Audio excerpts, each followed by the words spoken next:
Hello everybody and welcome to my YouTube channel. As many of you already know, Norvina and Anastasia Beverly Hills are launching a few new products, and these products are part of the Norvina Volume 1 collection. One of these products is a Norvina pressed pigments palette, and then the other is a set of 4 coral liquid lipsticks.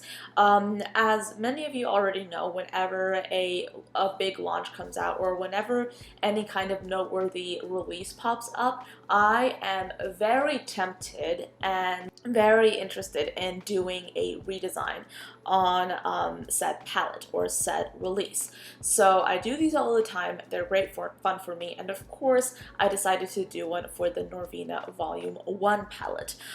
So I think you'll be able to see both the original palette over here and then the redesign over here. Clearly there are a few changes that I made, but before we get into the bulk of this video, before I get into sharing with you guys my redesign and why I did certain things to it, I just want to take a moment and talk a little bit about this palette and just have a discussion about it, just pros and cons, what I like, what I don't like, to give you a sort of introduction as to what this palette is. My first reaction was, oh my gosh, it is so colorful, it is so beautiful, I love it. But then my second reaction was, okay, I understand that Norvina, like, she says that she loves color, she loves purple, but what are all the other colors doing here? I felt like this palette, it's like, I would say that's kind of halfway between a rainbow palette and a palette with a cohesive color story, because as of the 21st, we have not necessarily been given any kind of, I would say,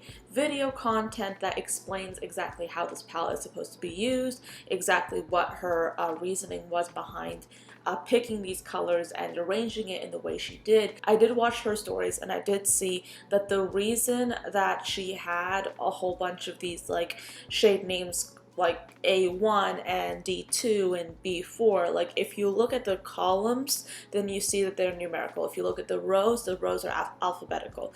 I kind of like that. And I was kind of curious as to what her reasoning was behind picking shade names like that. But she did say that it was simply because she did not want to come up with 25 shade names. Going back to the colors, because I do like to talk a little bit about the palettes before I redesign them, I felt like it was just, I mean, you have a whole bunch of, like, you have a whole lot of color going on here. You have orange, pink, purple, neutrals, red, yellow, blue. Like, it's just, it's so much. And I can already see ways to create really pretty looks, but at the same time I felt like this palette was a little bit too big and it had a little bit too much going on. And if you take a look at my redesign, you can see that I definitely made some big changes.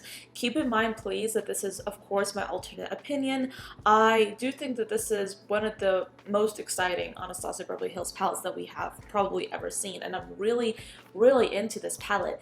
But I do, like, if it was my palette, of course it isn't, but if it was my palette, there would be some key changes I would want to make, and these changes are going to be very present in this redesign. Of course, if you're interested in actually seeing my deep dive into the redesign, I'll put a timestamp on the screen so you can know where to skip ahead if you want to see just the redesign. If you look at my redesign, you do see that I made a few significant changes to the palette. Number one, I decreased the number of shades by 10. This new redesigned palette has 15 shades. Also, if you look at the color story, it is slightly different.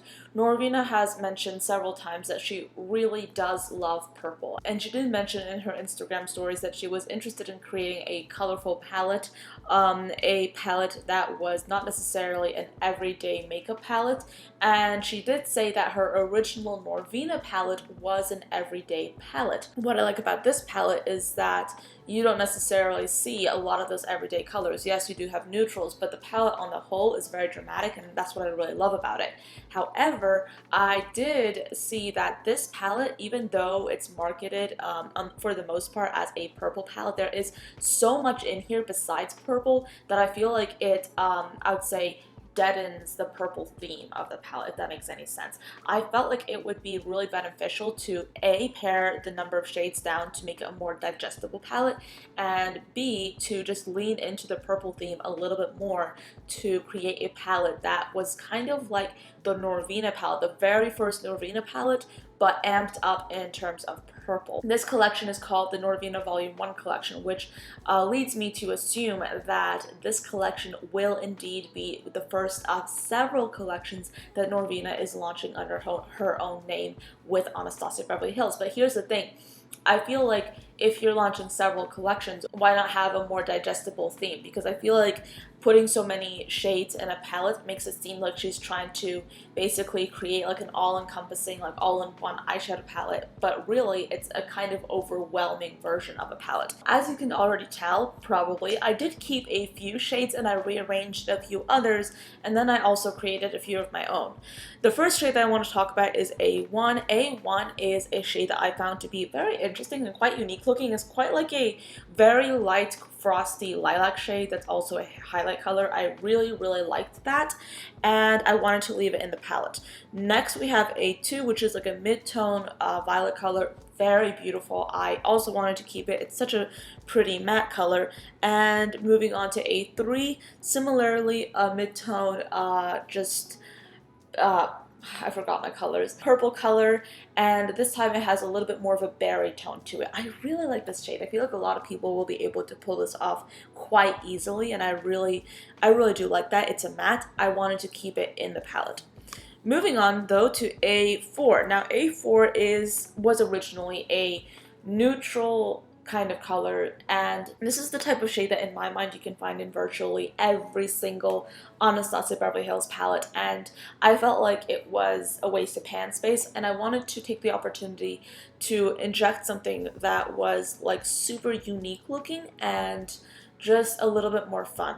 So what I did is I decided to transform A4 into what would be, in my mind, a great companion color to every other shade in this palette, because this is just like the most gorgeous, in my opinion, metallic violet color, and I see it having like a little bit of a pink shift to it. I see it as being a very metallic foiled duochrome. So when you look at it in the pan, it's like a blue tone purple color. When you just like flip it a little bit, it's a magenta. So it's a duochrome. I love injecting duochromes into these redesigns. But moving on, let's talk about A5. Now A5 is a color that I did not want to change. It is a neon pink. Love that. It is so pretty. I love it. I really do feel like I did not want to create a monochromatic purple palette with this redesign, because you do have mostly purples in here. Yes, you have some colors that could perhaps be leaning towards neutrals, however they are in and of themselves colors, and then you have your blues, and then you have that pop of pink. Now, yes, it is a pop of pink, but here's the thing that I have discovered about pink shadows and pink pressed pigments and anything pink related. It actually is a great color to add to a variety of different eye makeup looks. I think specifically wearing pink with purple is a great way to add a little bit of dimension to a look, to add a little bit of variety without necessarily going all in with a color that is completely different from a purple. Since pink is so similar to red and purple is composed of blue and red, I feel like pink is a really easy color to bring into purple, and that's why I like pairing the two so very much. And if you look at my recent tutorials, you would have seen that a lot of my tutorials have been me pairing pink with purple together, which is, in my mind, a winning color combination. It's one that's not really done that often, but it's one that I would like to see just experimented with a little bit more. Next up, we have B1. Now, B1, again, is a color that I decided to keep. It's a it's a mid-tone pink color, but it doesn't have that neon quality that the other color has, and it's almost like a purple as well. It's a really unique color. I wanted to leave it in. I actually really did like it. Next up is B2. Now B2 was originally a neutral. I did not want that. I basically transformed it into a metallic, gorgeous, really, really, really pinkish looking lilac. If you do look at it, yes, it is like, it has a little bit of a violet look to it. But on the whole, it's kind of like almost a pink, but not quite. I really like this color. I really like how I changed it. I think it really adds to the palette, and yes, B2 was originally a really pretty neutral color, and yes, a lot of people love those neutrals. However, I feel like if you already are buying this palette, you might already have owned several of these Anastasia Beverly Hills palettes, and as somebody who does own several Anastasia Beverly Hills palettes, I can guarantee you that you can find a similar shade in a whole bunch of Anastasia Beverly Hills palettes. Moving on to B3. B3 is another really unique kind of like frosty pink color that I really, really loved. It's not as popping as I would say that neon pink that we talked about earlier, but it's a frosty color. It's a beautiful metallic. You can wear all over the lid as a pop in the inner corner in the center of the lid. I really, really liked it, so I decided to keep it in here. See, I'm not redesigning this palette that much. I did change it up a lot, but not like overwhelmingly so. I cannot speak. B4 and B5 I also left the way they were. They're both really great looking purple colors. I love how they're leaning into a sort of like a bluish tone purple, and I really do feel like it does help if you are working with blues, purples, and pinks and reds in one palette to include purples that are both blue in tone and like more red in tone, because that really helps balance things out, and that helps in my mind to create several looks from this palette that are really cohesive, that look like they blend well, look good together, and I just feel like it does help to sort of experiment with undertones a little bit. I'm talking as if I actually know how to produce makeup. The irony, I don't. Moving on though, let's talk about C1. Now, see, if you look at the original C1, you see a matte white shade. Now, I would say like maybe 8 months ago, we did not necessarily have a lot of matte white shades on the market, and I don't necessarily think that Anastasia Beverly Hills, the company, has matte white shades or has marketed them a ton. I have seen them do like a lot of bone colored setting shades in their palettes, but never, I think, a stark white. So I see why they might have wanted to include one in this palette. However, it just like, I mean, it just pops out, and it kind of looks like a sore thumb in my opinion, in my unsolicited opinion. But I wanted to change it up a bit, and I wanted to basically take it and remove it from that pan and put in another color. So if you look at the huge original Anastasia Beverly Hills Norvina palette, you can see that there is that beautiful, like, super, like, foiled looking shade that's called D2. I really did like it. I thought it was an absolutely beautiful royal sparkling blue. I really did like it. I'm not sure if it is a pressed glitter. I would assume that it's a foiled shadow with maybe like some shine to it. I'm not quite sure, but I see it as being like a really high shine foiled shadow, and I decided to move it into where we originally had C1. Now, C2 was originally a light gold color. I really do like a light gold. There's nothing inherently wrong with it, especially this one. It looks so pretty. I really do like it. However, once I started tinkering around with this palette, honestly, it really looked out of place, and I guess like in the original palette, it kind of looked a little bit out of place as well. I mean, I feel like the warm tones brought it in and made it look a little bit more cohesive, but once I started like decreasing the amount of shades in the palette, once I started adding more purple tones in it, it really did not necessarily look like it was a good part of the palette, which is why I cut it, and instead I took the color that was in the original palette, D4, and I moved it into the new palette. So I put it right by C1. So those two shades, I see them as being corresponding shades, C1 and C2 that is. And I really see the new C2 as being a really like just intense blue color. And yes, it has some sparkle to it. I don't know how I feel about that. I'm not like amazed by sparkly eyeshadows, you know, but I feel like the color itself is absolutely beautiful, and it really does look so good with the palette. Next up, let's talk about C3. Now, C3 was I would say like a rosy, really beautiful foiled mid-tone color that I decided to leave in the palette because it's slightly more unique than your traditional bronzy, brownish sort of mid-tone foiled color. It has that touch of like purpley pink in it, and I think that that makes it a good neutral color to pair with virtually every single color in this palette. Next up, C4 is a rose colored dusty shade that I really did like. It's a matte. I wanted to keep it in the palette.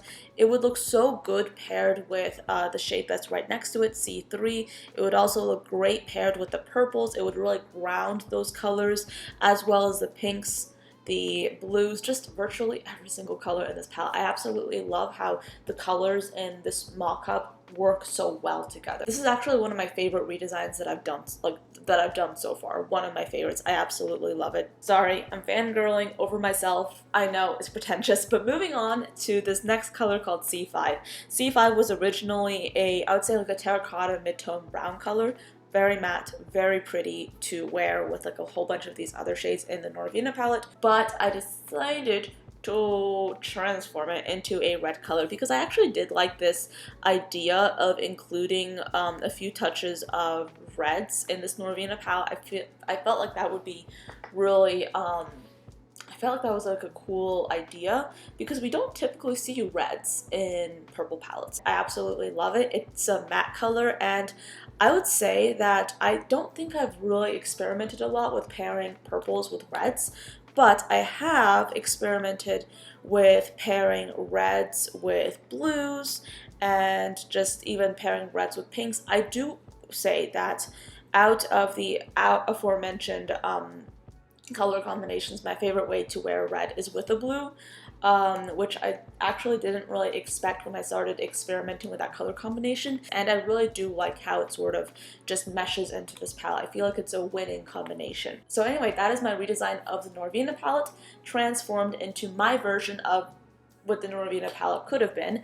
I actually, I don't know if I'm gonna put the Norvina palette on my wish list. I'm actually really tempted to do so. It's such a pretty palette. I like it for the most part, but of course I felt like there were some changes I wanted to make, which you guys saw in this video, of course. If you guys liked my redesign, or if you have any opinion on it whatsoever, good or bad, I would be very interested to hear your thoughts and leave them down in the comments below, of course, and I'll get back to you. Also, the other thing that I wanted to say was this look that's on my eyes right now, this eyeshadow look, has now gone up on my channel. It was yesterday's video in which I created a makeup look inspired by the colors in the Norvina Volume 1 palette, and that video is of course live on my channel. You can see it. It's yesterday's video. I had a lot of fun filming that one, and I really do like how this look turned out. So if you like it as well, that's the video to watch if you want to recreate it. With that being said, thank you so much for watching. I do hope you enjoyed this video and found it interesting, and I will see you all tomorrow. Bye guys.